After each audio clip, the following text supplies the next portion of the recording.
नमस्कार दोस्तों, शिवपुराण में आपका बहुत बहुत स्वागत है। आज हम पढ़ने वाले हैं शिवपुराण की श्री रुद्र संहिता के तृतीय खंड के 54वें अध्याय पार्वती को पतिव्रत धर्म का उपदेश। तो चलिए शुरू करते हैं। ब्रह्मा जी बोले, हे मुनि श्रेष्ठ नारद, जब शैलराज हिमालय और देवी मैना से आज्ञा लेकर भगवान शिव सभी देवताओं और ऋषि मुनियों सहित अन्य देवगणों व शिवगणों को साथ लेकर उस स्थान से बाहर चले गए, तब सप्तऋषियों ने कहा कि हे शैलराज, अपनी पुत्री को शीघ्र ही भगवान शिव के साथ भेजने की कृपा करें। यह सुनकर हिमालय बहुत व्याकुल हो गए। उन्होंने देवी मैना से पार्वती को भेजने के लिए कहा। देवी मैना ने वैदिक रीति का पालन करते हुए अपनी पुत्री का सुंदर वस्त्रों और आभूषणों से श्रृंगार किया। उस समय मैना ने एक ब्राह्मण पत्नी को बुलाकर पतिव्रत धर्म की शिक्षा देने के लिए कहा। ब्राह्मण पत्नी ने वहां आकर पार्वती को शिक्षा देते हुए कहा, हे पार्वती, इस सुंदर संसार में नारी विशेष पूजनीय मानी जाती है। जो स्त्रियां पतिव्रत का पालन करती है वे धन्य हैं। वे दोनों कुलों को पवित्र करती है। उनके दर्शन मात्र से पाप नष्ट हो जाते हैं। जो पति को साक्षात ईश्वर मानकर उनकी सेवा शुश्रूषा करती है, वे स्त्रियां इस लोक में आनंद प्राप्त कर सद्गति को प्राप्त करती है और अपने दोनों कुलों को तार देती है।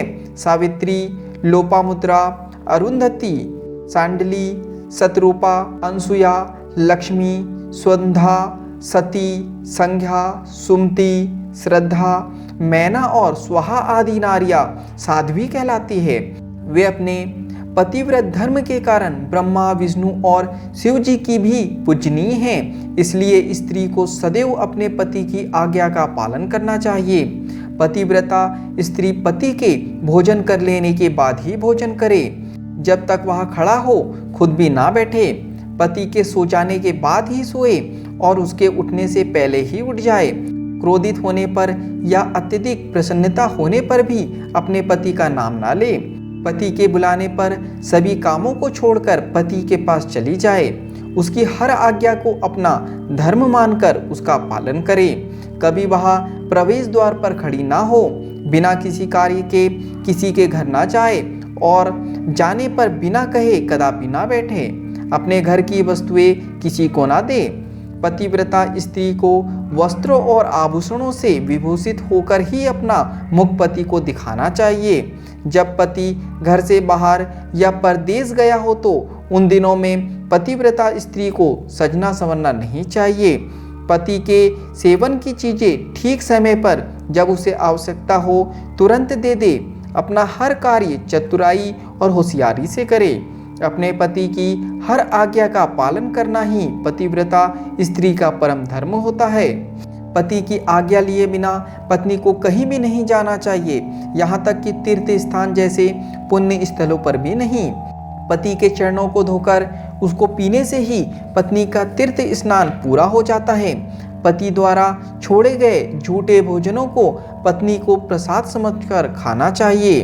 देवता, पितरों, अतिथियों या भिखारियों को भोजन का भाग देकर ही भोजन करना चाहिए। व्रत तथा उपवास रखने से पूर्व पति की आज्ञा अवश्य ले, अन्यथा व्रत का पुण्य नहीं मिलता। किसी चीज को पाने के लिए अपने पति से झगड़ा कदापि ना करे। सुख से आराम पूर्वक बैठे हुए या सोते समय पति को कभी भी ना उठाए।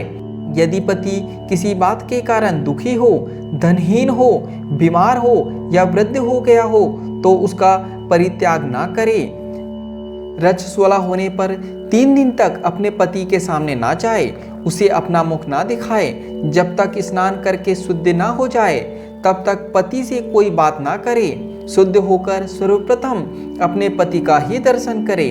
उत्तम पतिव्रत का पालन करने वाली स्त्री को सुहाग का प्रतीक मानी जाने वाली वस्तुएं जैसे सिंदूर, हल्दी, रोली, काजल, चूड़ियां, मंगलसूत्र, पायल, बिछुए, नाक की लौंग, कान के कुंडलों को सदैव धारण करना चाहिए। जो स्त्रियां सुहाग की निशानी माने जाने वाली इन वस्तुओं को हर वक्त धारण किए रहती है, उनके पति की आयु में वृद्धि होती है। पतिव्रता स्त्री को कभी भी छिनाल, उल्टा आदि भाग्यहीन स्त्रियों के साथ नहीं रहना चाहिए, अर्थात उनसे मित्रता नहीं करनी चाहिए। पति से लड़ने वाली एवं उससे वैर भाव रखने वाली स्त्री को सहेली ना बनाएं। कभी भी अकेली ना रहे, वस्त्रहीन होकर स्नान ना करे, सदा पति के कहे अनुसार चले, पति की इच्छा होने पर ही रमण करे, उसकी हर इच्छा को ही अपनी इच्छा समझे, पति के हंसने पर हंसे और उसके दुखी होने पर दुखी हो। पतिव्रता स्त्री के लिए उसका पति ही उसका आराध्य होना चाहिए। ब्रह्मा, विष्णु और शिव से अधिक उससे अपने पति को महत्व देना चाहिए। अपने पति को शिव स्वरूप मानकर उसे पूजना चाहिए। पति के साथ लड़ने वाली स्त्रियां कुतिया या सिहारिन के रूप में जन्म लेती हैं। पति जिस स्थान पर बैठा हो उससे ऊंचे स्थान पर ना बैठे, किसी की भी निंदा ना करे, सबसे मीठे वचन बोले। पति स्त्री की जिंदगी में सबसे अधिक महत्वपूर्ण होता है, इसलिए उसका सदैव पूजन करे। नारी को अपने पति को ही देवता, गुरु, धर्म, तीर्थ एवं व्रत समझकर उसकी आराधना करनी चाहिए। पति से कभी दुर्वचन ना कहे। सास, ससुर, जेठ, जेठानी, गुरुओं सहित सभी बड़ों का आदर करे। उनके सामने कभी ऊंचा ना बोले और ना ही हंसे। बाहर से पति के आने पर आदर पूर्वक उसके चरण धोए।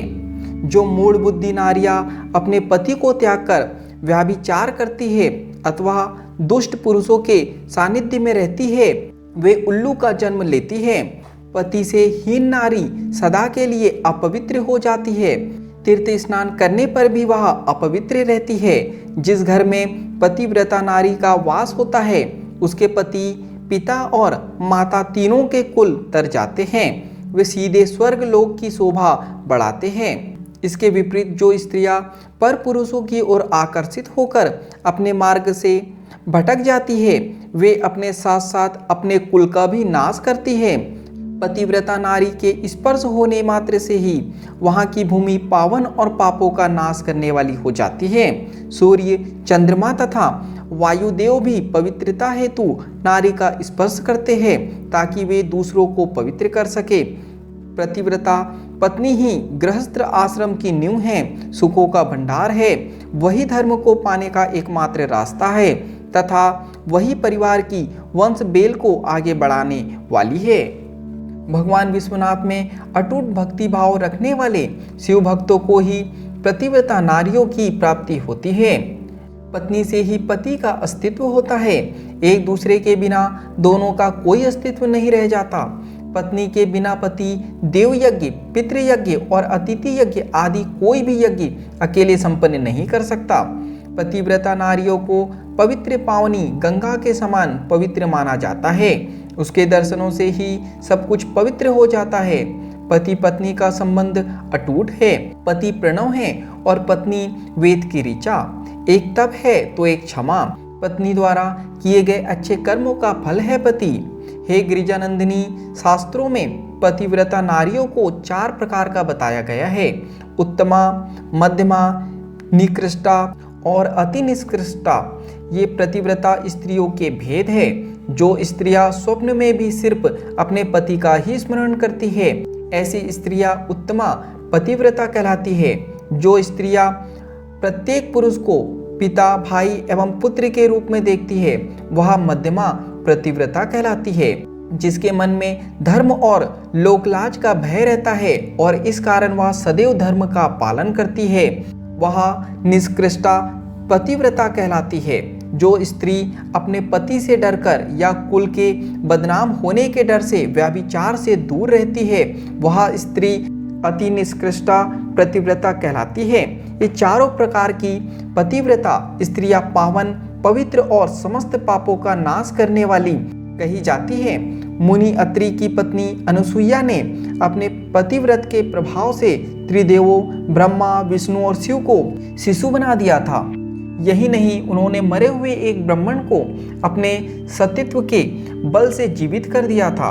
हे गिरिजानंदिनी, मैंने पतिव्रता स्त्री की सभी विशेषताएं और गुण तुम्हें बता दिए हैं। अब आप इसी के अनुरूप ही आचरण किया करें। अपने पति की हर आज्ञा को सर्वोपरि मानकर उसका पालन करें। पति को खुश रखने से ही सभी मनोवांछित फलों की प्राप्ति होती है। आप तो जगदम्बा का रूप है और आपके पति तो साक्षात भगवान शिव है।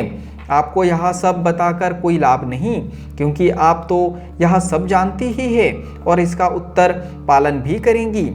आपके विषय में तो सोचकर ही स्त्रियां पवित्र एवं पतिव्रत धर्म का पालन करने वाली हो जाती है, इसलिए मुझे अधिक कुछ कहने की कोई आवश्यकता नहीं है। मुझे विश्वास है कि आप उत्तम पतिव्रत धर्म का पालन करके संसार की अन्य स्त्रियों के समक्ष उदाहरण प्रस्तुत करेंगी। ऐसा कहकर वह ब्राह्मण पत्नी चुप हो गई। उनसे पतिव्रत धर्म का उपदेश सुनकर देवी पार्वती ने बहुत हर्ष का अनुभव किया। उन्होंने दोनों हाथ जोड़कर ब्राह्मण पत्नी को नमस्कार किया तथा उत्तम धर्म के विषय में ज्ञान देने के लिए उनका धन्यवाद दिया। देवी पार्वती ने अपने आचरण से सभी उपस्थित परिजनों को शिक्षा दी कि भले ही कोई कितना भी जानकार क्यों ना हो, उसे अपनी परंपराओं का आदरपूर्वक पालन करना चाहिए। जो अहंकार के कारण लोक धर्म का परित्याग करता है, उसका अपयश होता है तथा वह अपनी संतानों को पथभ्रष्ट करता है। यहाँ पर शिवपुराण की श्री रुद्र संहिता के तृतीय खंड के 54वें अध्याय का समापन होता है। आज के लिए इतना ही। धन्यवाद।